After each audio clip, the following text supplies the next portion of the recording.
Sweet. This is interview number 7. We're in a change of scenery because look at this fucking. We got all this shit I couldn't resist. I am here with.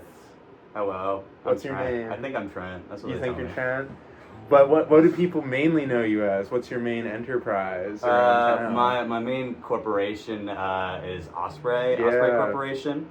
I do a bunch of VHS videography of just shows in the area. Just show up to friends' shows and just make sure it gets documented. For those uninitiated, if Trent is at your show, that means you booked the cool show this weekend. that you have the cool bill and that your band is cool. But yes, you are a videographer, a documenter. I am sort of following in your footsteps with these videos in a way. I love it. But yeah, I have known you for a while now. I think the first time we formally met each other was when I asked you to do the Foxy Grandpa show. That was because I had known about you for a while, and then I asked you to film our release show, and that's when we first spoke. But I've been seeing you for years. I think the first time I probably saw you was maybe at a Makeout Palace concert that Muzak was playing. Were you at the first Muzak show? I went to a Muzak show. Okay, I really haven't been to a Muzak show. I'm thinking I missed it. I'm thinking of something else, but it was so if it wasn't that, then you were either at one of the rare Foxy Grandpa shows where a ton of people showed up, or I ran into you at a main era gig or something. It might have been probably, but yeah. So you've been doing this for a while, and a lot of my friends have known you for a long time, for 5 years. Will Anderson, as an example. Well, I think it's been 3 years. 3 years, okay. I mean, maybe 2. I mean, I forget he's Xander's probably the person that I know who I've known the longest here, just through Berkeley. But yeah, so I'm curious, what came first? Was it videography or was it music for you? I mean, it was definitely music. It was music? Okay. My goal, I went to Berkeley. I don't know. Oh, you did? Okay, yeah. I didn't know that. Okay. But, Good reaction. I was listening. I had this this guy who I used to listen to all the time, and he started this studio where it was just a home studio. It is basically what the IRP major is. Okay. And IRP wasn't a thing when I was it was at school. As I was becoming MP&E, they were like, oh yeah, there's this IRP thing that we're doing next year if you want to maybe think about it. And I was like, no, you guys aren't going to be playing with tape machines. That ain't but I don't know. I just picked this school because my I came up here because my uncle came here, and I did a week school program where I jumped on a guitar, that painted guitar there. I bought that at the place I work at now, and I just sanded it, painted it, and jumped on it in the same day, and I was like, this is it. Music that was your first time playing guitar? No, it was my first. Well, it was my first time playing really with other people, because I never really played. 1 week thing? Yeah. I would play by myself. I would play to YouTube and to stuff. But it's all started really with music, and then some band I know, these bands I know back in the day who don't exist anymore. But they were something, and it was a college, it was a fun Berkeley band, and they just had a practice room show because one of their shows fell through, and I was like, I don't remember if it was my buddy Atticus who asked me to film, or if I was like, can I film? Can I borrow your camera to film? I don't remember how it happened. But you ended up filming that show, and I haven't changed my setup since. I still use the Zoom in the same spot. That's awesome. But the difference was I used Atticus's mirrorless camera. Okay. Which you see on one of my first videos, but that first video, sometimes So you started doing that at Berkeley, and then did it just kind of how did it come? Did you go to other people's shows and film them, or did people ask you from that to film? Shows? I just had a few friends, because I met through people through Discord, and because it was that COVID time where everybody was having to meet digitally, and I just knew some of these people, and some of them were great, some of them really weren't, but it just took a matter of I went to a few of these shows. We found out who we don't really want to hang out with anymore, and then like I would go to shows and play with the bands with the like and just like show up for my friends, and then I would be there and I would be like, oh, what's this Main Era band? Like, I showed up to a Main Era show 3 years ago. It was one of my first videos. Oh my god, that's crazy. It was, I think they said it's the first show they had with Maeve. Yes, and like, you were there for that. That's a crazy documentation. Yeah. I just showed up because somebody else was there that like I knew, and like now I'm like still working with those people. I think Minko was on that bill. Minko might have been on that bill. So. Oh no, okay. Abby might have been there. Then maybe. I forget. I think it was like Friends of Alston. Oh, okay. That would, you know, who knows? But yeah, you know, it's and then from there I just kind of like kept doing it, and like I have bands that I listen to that like I listen to a lot of small bands. Like that's what I really listen to regularly. I don't listen to like a lot of bigger artists. So there's like I don't know if you know this band like Good Fight. I've heard of with them like before. Daryl Johns, shout out. He was a part of that crew for a bit, and then he moved out or whatever. I don't know any of the details.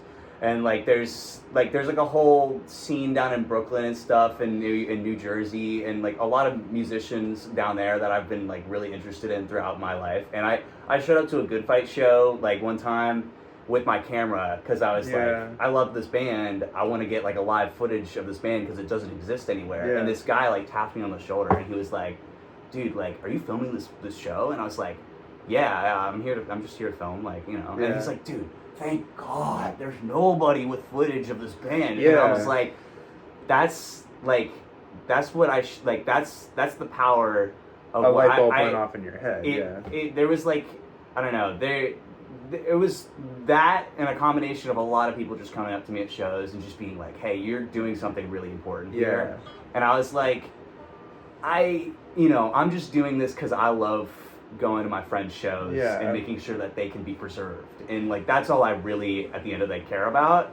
But I understand how important that can be for some people. I mean, you sometimes document bands that only exist for a short time but like have really cool music, and maybe they have stuff out, maybe they don't even have music out, but it's like you preserve part of that, and it's really hip. You know, Champagne Charlie on the Wawas? Oh my god, yeah. Yeah, Buddy Brady is actually my neighbor. Oh, no way. He's like, I remember like finding them so long ago because my friend Gabe played keys for them towards the end. I don't know if you ever met Gabriel Darnay, that guy. No. Super awesome dude. And I just like, I was like, I just show up. I had a rule at the time where I was like, every one of my friends, I have to show up and film them. Like I have to make sure that they're documented in this moment. And like I show up to the show for Champagne Charlie and the Wawas. I had no idea what was happening, and I was like, "Hey, you've been to a Champagne Charlie?" I've never been to one, but I've heard rumors that they were insane. There's the show, like there's.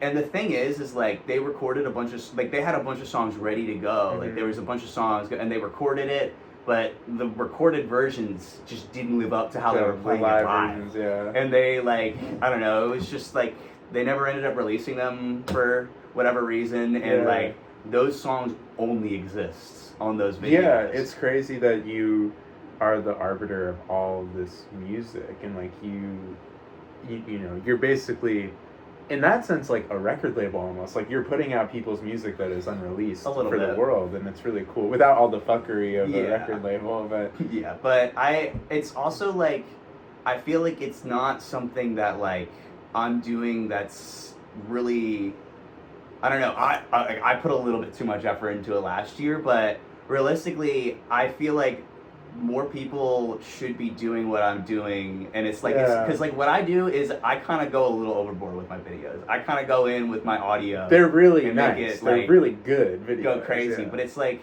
even that like I'm not even putting them like I put 110% effort, but you could put in like 70% effort. You could get just an external microphone that's separate from your camera and an iPhone. And you could get one of those Zoom mics you could connect to your phone. Literally, that's all you need, and like you have a video. That's what this is. You're literally just whatever medium you can do it with. That's how you can get it done. And it's like the people look at the VHS stuff and they're like, yeah, it's cool, it's VHS, and I've never even like I when I lose it, I'm like, I need it, Yeah. but it's like, it's not that. That wasn't the point. It's just because I wanted to keep it consistent. Like, Yeah. I literally only used the camera because it was the only camera I owned. You had at the time. I had it at home, and I just came home and I was like, wait, oh yeah, I have this tape camera. I might as well just bring it back to Boston. Maybe fill some bands. Yeah, now it's the whole deal. One of the things that I think is really cool about your videos is, along with documenting bands that exist for a short period of time, you also document bands as they grow. You know, it's really cool seeing videos you've done of Main Era or Makeup Palace or any of the other band. Yeah, or even like Ski Club. You know, like all the bands. I never hit a ski club. You never show. hit a Ski Club show? No, Oh, damn. and I actually I was telling you at the when we were talking about the Fleshwater show. Oh, you yeah, were yeah. like, I was like, dude, this is literally like my last chance. I was like, they're like, because I just was like, I sat there, I was like, fuck, dude, I literally had to pick between the two. Yeah.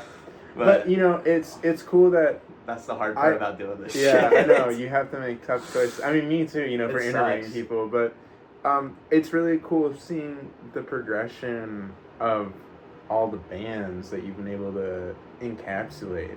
And I'm just curious, like, since you obviously work on your own music as well, and we'll get to that in a little bit, I guess this will be the transition point.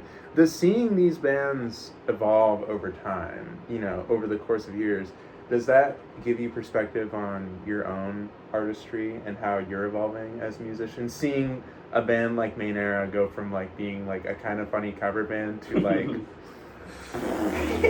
you know, they covered "Don't Let Me Down." Yeah, that's Not awesome. only did they cover "Don't Let Me Down," they covered "Be, Be My, My Baby." Baby. Yes. I think, I don't know. It's definitely been. I feel like it's just kind of emboldened what I've kind of learned personally, because like the guy I mentioned earlier who kind of got me into doing this sort of stuff, his whole philosophy, like when I was getting into his music, he was challenged. This guy's named Kevin Basco. Yeah. He does his Rubber Band Gun, really awesome music stuff. And his whole, like, he had a whole year in 2019 where this guy from the band Foxygen just challenged him to do 25 albums in 1 year. And it's like, how do you even do that? That's Like, awesome. Buckethead is doing that. Yeah. And it's like, and he, like, a lot of the albums were just, like, jokes. Like, one of them is an album that's, like, supposed to be, like, teaching you how to, like make a test drums, or, like, do, like, the tone for, like, a drum kit. Okay, For, yeah. like, recording a drum kit. And it's, like, literally just bullshit. And, like, that sort of attitude, and, well, like, that attitude of just getting it out, just getting it done, and just, like just move on. You can keep going, and the next thing, you'll have the next thing. Yeah. And that, plus he also has this sort of like, he has this thing he said in like a podcast a long time ago I saw, and then he said it to me personally in like last year, and I was like, this is, this like, he kind of had a perspective on records that I kind of put towards my videos. Mm-hmm. And then, like, I feel like was emboldened by seeing a band like Main Era do, like, they do it too. Yeah. All these bands that are growing, they do it. Like, the album, if you look like an album, I use Abbey Road as the example to, like, explain this metaphor, where it's like, you look at that and you see Glenn Johns, you see George Martin, you see literally the engineers building that record. You see the kerfuffles between the characters that are the Beatles. While you're listening to the music. Exactly, and like, it's building an image in your head, and that's what makes you come back. And that's what makes it worth it. That's what makes a timeless record. And so, I don't know, I like definitely see like Main Era, I don't know, another band, like, I feel like just, I don't know, I've just watching the scene grow. Like, I feel like 2-3 years ago, this wasn't happening. No, you know? it wasn't. Like, I feel like a lot of people were afraid. I mean, it was like quarantine, and it was just like end of quarantine. We were all just kind of figuring out, and like there was a whole music scene here that just like vanished. It was like a candlelight just came out, and then like this like thing comes back, and nobody really knows how to do it right. And it just took, everybody being like, no, we can all contribute to this and make something really cool. It's really hip. So, yeah, that sense of community is something that I really cherish. And I'm just curious, like, does it feel good, and do you feel like that's an accomplishment in your life, that you've like become a very important part of this community? Like, how does that make you feel? I definitely I definitely was not in an immensely great place 2 years ago, and now I'm like, I could be happier, but like at the end of the day, what I'm doing with my life is really fucking cool. And like, I'm just lucky to be able to have parents who can support me through this, and like I can work at Guitar Center and like just sit around and do nothing all day and make like a good amount of money there and support myself and be able to like go out to these shows and make it happen for people. And it's like, I feel like right now I'm really trying to like step back. I've taken a hiatus, and I'm trying to like make it so that I'm more self-sustainable, and like that's what I'm trying to do with my clothing. And like I'm trying to work with artists that I've met over the past few years and just like be able to give them a way to generate revenue with themselves, like, because you can't make revenue with fucking streaming. That's just not happening. Spotify's a fucking demon, and like we're all under the thumb, and it's like the only way out of it is through self-sustainability. Merch. It's through people being like, I love this band and I'm gonna buy a t-shirt to support them. And it's like it's something that you can hold. Like I have a t-shirt from Main Era. When the first time I saw them, I was like, holy shit, these guys are so awesome. I had to buy a shirt. It was a size small. Like I literally cannot wear this shirt. But you just bought it because. And it's literally a thrifted t-shirt that says no photos allowed, and it just has their name that's literally on it. This shirt too. It's Dress Better, who I believe you filmed once. Fourth Wall. Yeah, I saw them play at Fourth Wall a while ago. That was a good show. Yeah, and then I was like, holy shit! And when I found out they had merch, I saw them. We played a show together, but in 2 different parts of the same building. And after their set, I ran up to Cora and I was like, I fucking need you to like give me a shirt. And this is literally, Cora told me, like a Goodwill thrifted shirt. That's awesome. That she just put the logo on, and I love it. It's my favorite shirt. That's getting it done. But yeah, and I feel the same way too. Like it's just really cool that we get to do this, and that like we get to do so many different things. It's like maybe we're known for one thing, like. You're known as the video guy, and I'm known as like a person who plays in like one of the bands that I play in. I don't know, depending on who you are, but like we also do other things, and it's really cool that all of it is connected and we're able to do it all because everybody supports each other here in these endeavors, right? Yeah, I feel like at Berkeley I saw a path. Like I didn't know what path I was going for at Berkeley. I kind of knew what path I was going for at Berkeley. I knew what I wanted to do. I wanted to do like a studio. That was like my end goal. I wanted to start my own independent studio. Yeah. And I walked into MP&E realizing that's not what people go there for. And people go there to become a studio engineer in a big studio. Like people go there to work at Electric Lady or shit like that. Yeah. And I was like, I don't know. I just was faced with that, and I had a really fucking terrible time at Berkeley. Like I didn't really have many friends at the time, and it like made those like 6 a.m. sessions even harder when I couldn't have somebody show up to engineer in the $1 million studio, and I'm like alone in this like giant ass fucking room. The crypt, I'm like, there's literally one thing wrong, and I'm like, what can I do? Yeah. I mean, I don't know. The music stuff. Sorry, I just like lost my train of thought. Music, like I don't know. I walked into it doing that, and I felt like I could have done that. I could have gone that path, and I could be in a big studio. And I've kind of thought about it retrospectively. Like, I think I would have enjoyed it somewhat. Like, I think I would have had a good time doing that. But I don't think that I would be.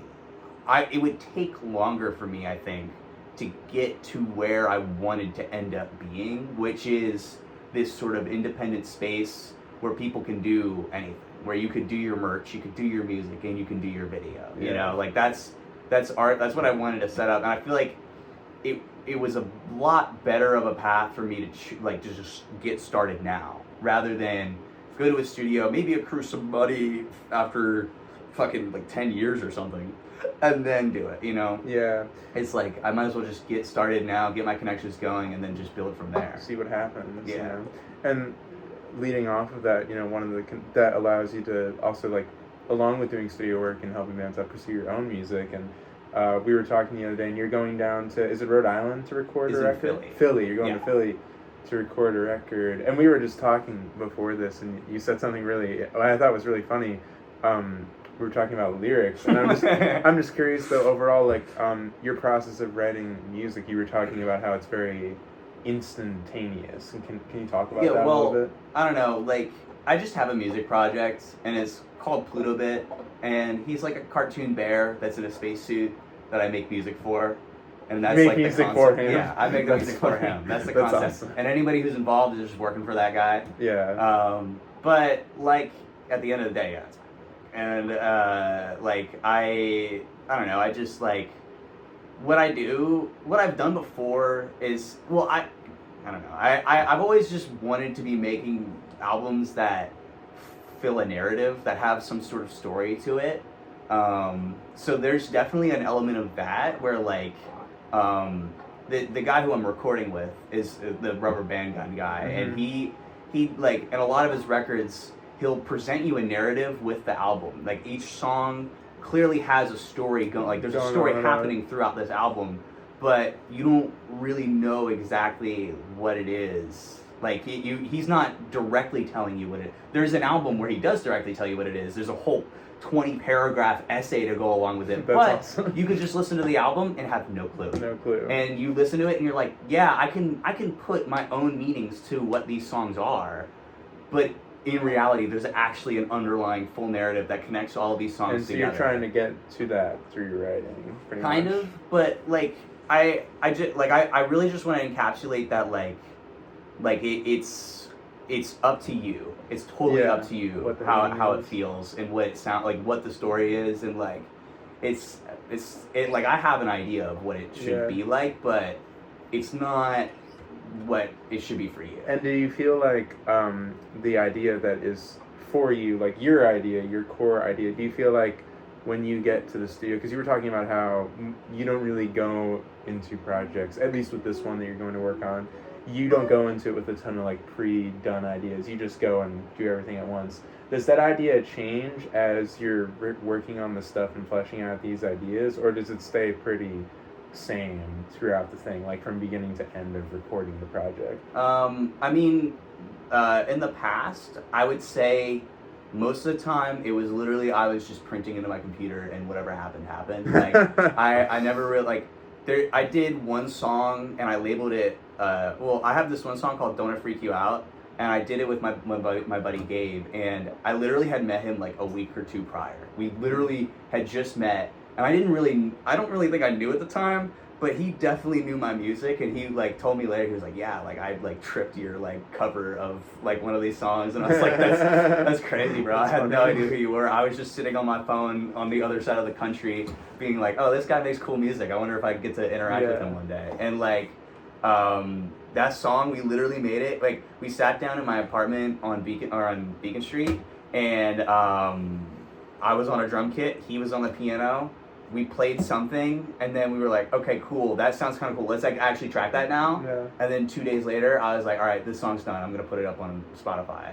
And I think that song is, I think in some aspects, it sounds better than the version I ended up doing for my final Berkeley project. Like I ended up redoing it, and I think that version's really good too. But like, you love the instantaneousness of that version. It's grittier. It's deep. And there's a lot. It's just.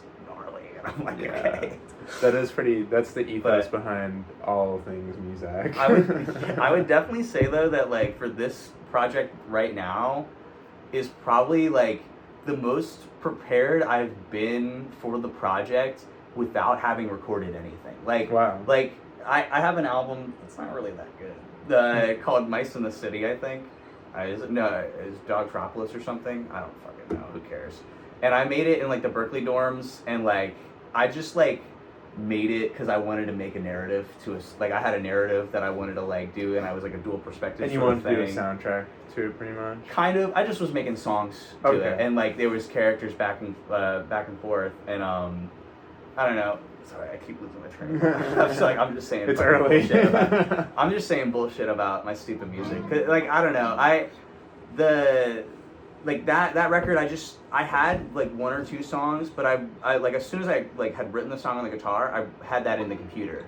These songs that I've written for the thing I'm doing next week, I have them all, like I have parts on a guitar, and like each song has like a part and a B part, you know, just an A and a B, and like most like, or maybe even a C sometimes. And you're gonna go from there, pretty much. And like I have the outline generally of how each song, like the order it's gonna go. Yeah.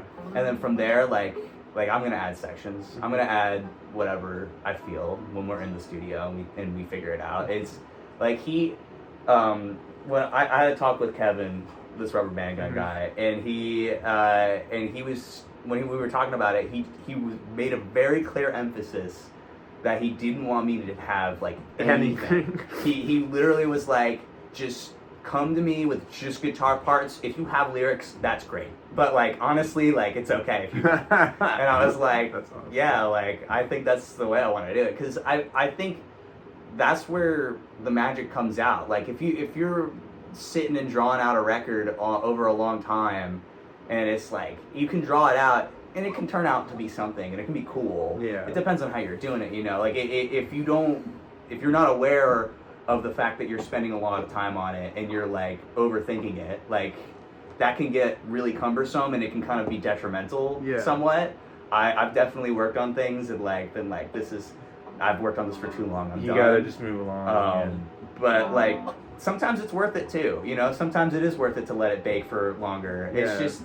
I think more often than not, the best stuff you can make with a really quick bake, and if you think, you know, something's worth baking a little longer, just put it back in the oven, you know, like you can do that. That's great, yeah. That's kind of I used to be really methodical about recording songs. Like, I would write them really quickly, but then I would record them like really long time. And Foxy was kind of like that too at first, but then I think with like the second record, it took a long time to make because we were just all busy. But when we would like record the songs, it would be like, and then just, that's it. And like that's the way it should happen. And same thing with Muzak and with Blob Villain. And it's funny because like on the Foxy record, there's like some like very egregious fuck ups on that record, like super obvious. And I was just like, I don't want to do another, like, one of us would just be like, good, though. It was like, if one of us didn't want to do another take, or if two of us didn't want to do another take, we wouldn't do it.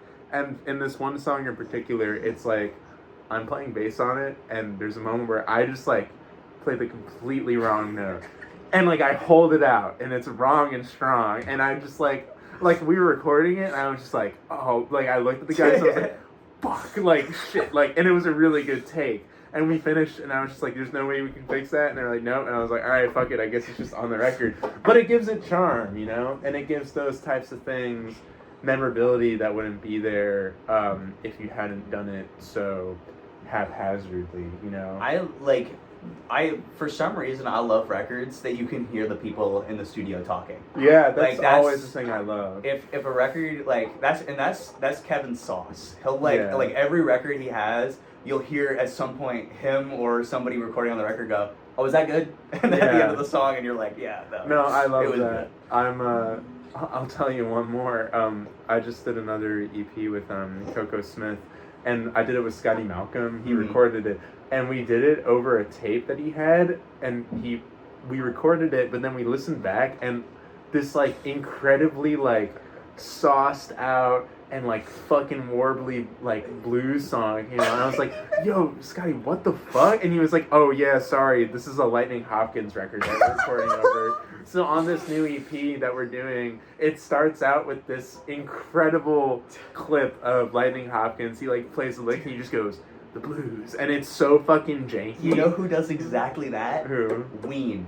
Yeah, yeah. You know the song Birthday Boy? Yeah, yeah, They exactly. literally, at the end of the song is Dark Side of the Moon. Yeah. They literally fucking, that's awesome. That's getting it done. That's the type of stuff that I go crazy for. I'm glad that you go crazy yeah. for it too. So we're gonna play a little like sneak peek from this project. Now, obviously, you said that you know, these things are going to be developed over time, but it's just cool to experiment with them. So this has no title, nothing whatsoever. Yeah, no, it's just a jam. I have a couple jams. Yeah. Well, let's jam out for a little bit. Thank you so much for being on the show. I really appreciate it. Thank you for doing this. Yes. This is awesome. I think that like this sort of stuff, honestly, is just like more people should just be saying, you know what, I want to do this.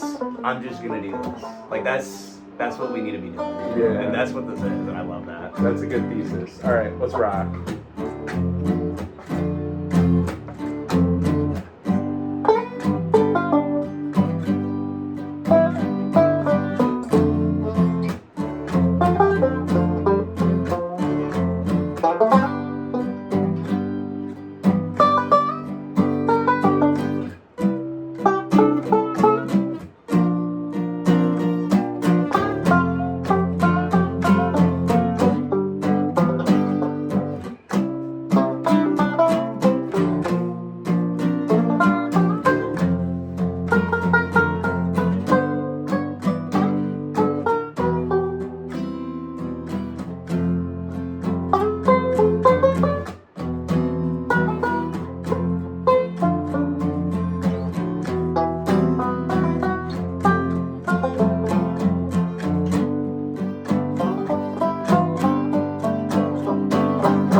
Yeah, thank you so much, man. Yeah, of course, awesome. dude. Thank you for having me.